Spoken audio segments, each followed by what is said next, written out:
দেখাই আমি। চুরির বন্যা তো বইয়ে দিয়েছেন স্যার, চুরির বন্যা তো বইয়ে দিয়েছেন ম্যাডাম মুখ্যমন্ত্রী, কিন্তু তার সঙ্গে হুমকি ধমকি মারধর, হাত কেটে নেওয়া, পা কেটে নেওয়া, এটা কি তালিবানি রাজ্য চলছে? এটা এই তৃণমূলের ছোট মেজো নেতারা যারা অ্যাকচুয়ালি গ্রাউন্ড থেকে রাজনীতিটা করে, তাদের মুখে যদি প্রতিনিয়ত তাকে হাত কেটে নিয়ে চলে আসবো, তাহলে রাজনীতির বিরোধিতা হবে কোথা থেকে? তার মানে বিরোধী রাজনীতি থাকবে না এখানে, তালিবানি শাসন হবে? প্রশ্ন করছি, এই বাইট বেল শুনুন, বাইটগুলো শুনুন, বক্তব্যগুলো শুনুন, বুঝুন এই রাজ্যে কি চলছে। আসছে প্রত্যেকের কাছে, শুনুন। বিজেপি হচ্ছে ডাকাত, তারা বদমাইশ দল। আমার বাড়ির সম্পত্তি আমি রক্ষা করেছি, আমার বাড়িতে চুরি করতে এসছে বিজেপি, বিজেপিকে ধরে রাস্তায় যাতে গুলি করে মারে পশ্চিমবঙ্গের মানুষ। যেদিন বিজেপি কে মারতে শুরু করবে, তৃণমূল ছেলেরা হাত পা ভেঙে ফেলে দেবে, কিচ্ছু করার নয়, কিচ্ছু করতে পারবে না, করবে করবে করবে। এই বাংলা বিরোধী বিজেপি ছাড়ুন, আর নইলে যদি আপনারা বিজেপি না ছাড়ে, তাহলে আমরা ওই বিজেপির নেতাদের বাঁধবো, গাছে বাঁধবো, দড়ি দিয়ে বাঁধবো, ওদের হাত পা ভেঙে দিব। আপনারা মিটিং করুন, মিছিল করুন, আমার কোনো বাধা নেই, কিন্তু বিহার ইউপি থেকে নেতা নিয়ে এসে বাংলার বুকে ষড়যন্ত্র করবেন, চক্রান্ত করবেন, যেদিন মিটিং করবেন তার পরের দিন আপনার ঘর আমি দাঁড়িয়ে থেকে ভেঙে দেবো। আমি 2021-এ দিদি আমাকে বারণ করেছিলেন বলে আমি ছেড়ে দিয়েছিলাম। 2026-এ দিদি ক্ষমা করবেন, আমি আপনার কথাও শুনবো না, আমরা আমাদের মতো চলবো। দিদির কথা আমরা 2 মাস শুনবো না, দিদি আমাকে ক্ষমা করবে, জ্যান্ত এই মাটিতে কবর দেবো, মাইক ধরে বলে গেলাম। জ্যান্ত কবর দিয়ে দেবো, জ্বালিয়ে দেব, হাত পা কেটে নেব, গাছে বেঁধে ফেলবো, মাথা কেটে ফেলবো, গুলি করে দেব।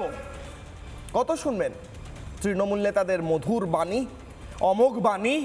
মমতা বন্দ্যোপাধ্যায়, শুভনন্দন আপনাকে, আপনি এত নেতা তৈরি করেছেন, তারা মানুষের অধিকারের কথা বলছে, তারা বিরোধীদের বলছে জ্বালিয়ে কেটে, গলা কেটে, হাত কেটে গুলি করে দেবে। আর আপনার পুলিশ কি করছে? ফুটো হয়ে আছে, চুপ করে আছে, আর কেউ চোর বললে তুলে নিয়ে যাচ্ছে। প্রশ্ন আমার, কিশোর অগ্নিবাণের দ্বিতীয় প্রশ্ন, দ্বিতীয় অগ্নিবাণ আপনাদের স্ক্রিনে। কিশোর অগ্নিবাণের দ্বিতীয় প্রশ্ন, ডিবেটের দ্বিতীয় অংশ। প্রশ্ন করছি, বিরোধী শূন্য রাজনীতি চান মমতা? কোনো বিরোধিতা থাকবে না, মমতা বন্দ্যোপাধ্যায় একা থাকবেন? উত্তর দিন সুদীপ্ত বাবু। প্রথম কথা হচ্ছে, দেখুন, এইসব আনকনস্টিটিউশনাল কথা, এগুলো কোনোভাবেই কাম্য না। এগুলো হচ্ছে ইলেকশনকে কেন্দ্র করে। এটা আমরা আজকে আপনি একটা তরফে দেখাচ্ছেন, এটা দুটো তরফেই দেখবেন কেউ না কেউ কোথাও না কোথাও কিছু না কিছু বলছে। একটু আগে সন্ময়দা বলছিল চুরির ব্যাপারগুলো নিয়ে মমতা বন্দ্যোপাধ্যায়ের নামে যা তা বললেন, আমি সেটাতে আমি ছোট্ট একটা পয়েন্ট আউট করে দিচ্ছি, সজল বাবু কিন্তু কিছু বলছেন না, আপনি একবার দেখতে পারেন আপনার ডান দিকে তাকিয়ে। উনি বলার সময় আপনি ডিস্টার্ব করবেন না। বলুন। সজল বাবুও বলেছেন, কিন্তু ঠিক আছে, যা বলেছেন ওনাদের, দেখুন ওনারা ওনাদের পক্ষ রেখেছেন, আপনি আপনার কথা। কিন্তু আমার কথা হচ্ছে একটাই কথা, যে যদি কোনো রকম কোনো অন্যায় বা চুরি হয়ে যায়, তার জন্য তো কেন্দ্র সরকারের বিভিন্ন সংস্থা, বিভিন্ন তার শাখাগুলো আছে, তো তারা বসে আছেন কেন? আর তারা বিচার ব্যবস্থার সামনে কেন মমতা বন্দ্যোপাধ্যায় বা যাদের ওনারা নাম বলছেন, যারা বিজেপির যথেষ্ট প্রভাবশালী নেতা, সেই তারা কেন এইটা তাদের সরকারের কাছে তুলে ধরছে না যে এরম ধরনের একটা ঘটনা ঘটছে? এগুলোর কেন সদ্ব্যবহার করে তাকে সরকার বা জুরির সামনে এনে, জাস্টিসের সামনে এনে তার বিচার হবে না? এখানে বসে বসে তাকে মমতা বন্দ্যোপাধ্যায় গ্রেফতারি চাইছেন?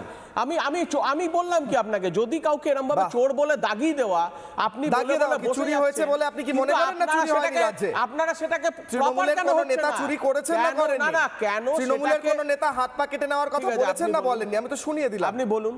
আমি আনকনস্টিটিউশনাল প্রথমেই বলেছি। এই সব কথার সাথে অন্য যেগুলো কথাগুলো উঠে এসছে, চুরি মমতা বন্দ্যোপাধ্যায়কে কেন্দ্র করে, এইগুলো কেন আপনারা দেখছেন না? আপনার পুলিশ অ্যারেস্ট করে নিল, আর কেউ বললো হাত পা কেটে নেব, আপনার পুলিশ কিছু করলো না। এই ডিফারেন্সটা বুঝতে পারছেন?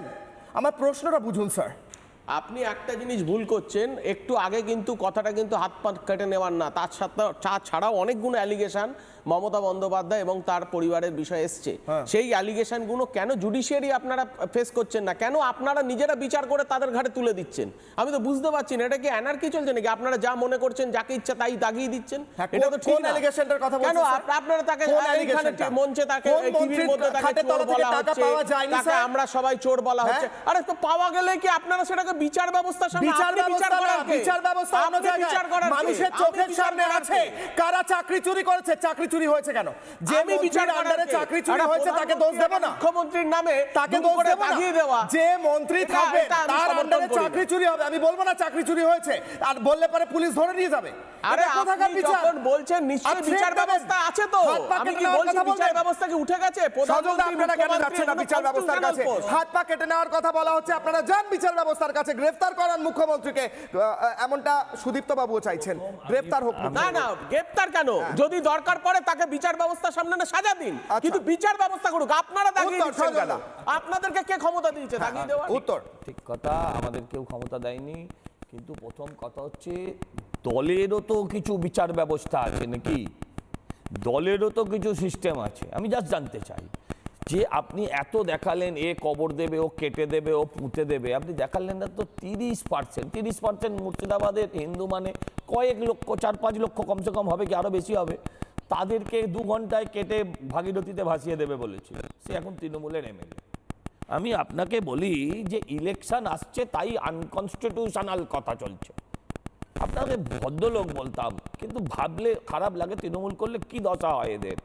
ভাই ইলেকশন যত আসছে তত আপনাকে সেন্সিটিভ হতে হবে, তত কথা মেপে বলতে হবে।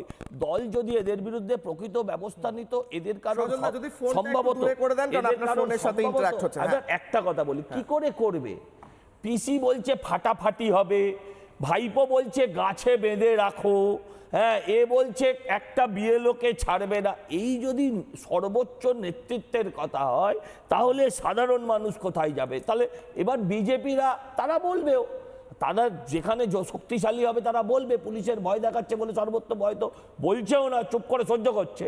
আমি একটা কথা বলি, আজকে বিভিন্ন মামলা হয়ে গেল সাবজুডিস, হ্যাঁ, কোর্টে যাচ্ছেন না কেন? ওই তো কোর্টে তো হাতরস উন্নাও চলছে, তাহলে আপনারা হাতরস উন্নাও নিয়ে এখানে কোনো কথা বলবেন না, সাবজুডিস নিয়ে তাহলে আপনারা কোনো কথা বলবেন না। আর রইল বাকি এই যে মারবো কাটবো চুরি চামারি, এগুলো যদি উঠে যায় তো তৃণমূল দলটা কি করতে থাকবে? তৃণমূল মানেই চোর, এ বিষয়ে কোনো ভুল নেই। তৃণমূল মানে চোর, এ বিষয়ে কোনো ভুল নেই। একটা লোক কয়লা চুরি করে তাকে আপনি কয়লা চোর বলবেন, একটা লোক রেপ করে তাকে আপনি রেপিস্ট বলবেন, একটা লোক 100 দিনের কাজ চুরি করে তাকে আপনি প্রশাসনিক চোর বলবেন। হ্যাঁ, এই সব গুণ যার ভেতরে নিউজ থাকে আসছে, তাকে আপনি তৃণমূল বলবেন। আমি একটা এটা তো রুল। সজলদা একটা ব্রেক। নানা ধরনের কন্টেন্ট দেখার জন্য লাইক করুন, শেয়ার করুন আমাদের ফেসবুক পেজ, সাবস্ক্রাইব করুন আমাদের ইউটিউব চ্যানেল। পাশাপাশি অন্যান্য ব্রেকিং নিউজের জন্য অবশ্যই চোখ রাখুন রিপাবলিক বাংলায়।